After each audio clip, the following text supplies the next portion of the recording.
माननीय मुख्यमंत्री जी बोल रहे हैं कि राज्यपाल के विधि सचिव विधानसभा से बड़े हो गए हैं क्या, सबसे बड़ी पंचायत से।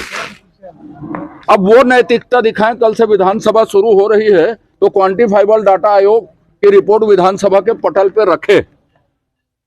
ये सबसे महत्वपूर्ण मुद्दा है, क्योंकि हर समाज के हर वर्ग को ये मालूम होना चाहिए और विधानसभा को मालूम होना चाहिए कि जब मुख्यमंत्री जी बोल रहे हैं कि साहब विधानसभा सबसे बड़ी है, तो विधानसभा को भी मालूम होना चाहिए कि डाटा आयोग की रिपोर्ट क्या है और किसकी कितनी भागीदारी होगी और किस आधार पर उन्होंने विधेयक के उद्देश्यों और कथन पर लिखा इस बात को। क्वांटिफाइबल डाटा आयोग के आधार पर हम इस विधेयक को ला रहे हैं करके, और विधानसभा को ही नहीं मालूम, तो वो विधानसभा की अवमानना कर रहे हैं। विधानसभा को यदि सबसे बड़ी पंचायत बता रहे हैं तो फिर विधानसभा का अवमानना कर रहे हैं क्यों? कल उसको टेबल करना पड़ेगा, तब छत्तीसगढ़ के आरक्षण की स्थिति साफ होगी। और यदि वो क्वांटिफाइबल डाटा आयोग सही है तभी उनको संवैधानिक संस्थाओं के ऊपर आरोप यदि वो लगा रहे हैं इस आधार पर, तो गलत कर रहे हैं, संवैधानिक संस्थाओं का अपमान कर रहे हैं। वो यह मुख्यमंत्री स्तर की भाषा नहीं है, मुख्यमंत्री स्तर का बयान नहीं है। और जो जवाब राजभवन में जमा किए हैं उसको विधानसभा में भी उनको प्रस्तुत करना चाहिए। यदि उन्होंने कहा है विधानसभा सबसे बड़ी पंचायत है, तो एक बहस और होनी चाहिए विधानसभा में इस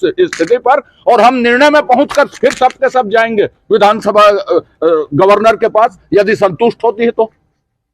मतलब पहली मांग पटल में रखने की है दोनों, माने क्वांटिफाइबल डाटा आयोग जो मुख्य है, उद्देश्य के कथन में लिखा है कि क्वांटिफाइबल डाटा आयोग के आधार पर यह विधेयक लाया जा रहा है।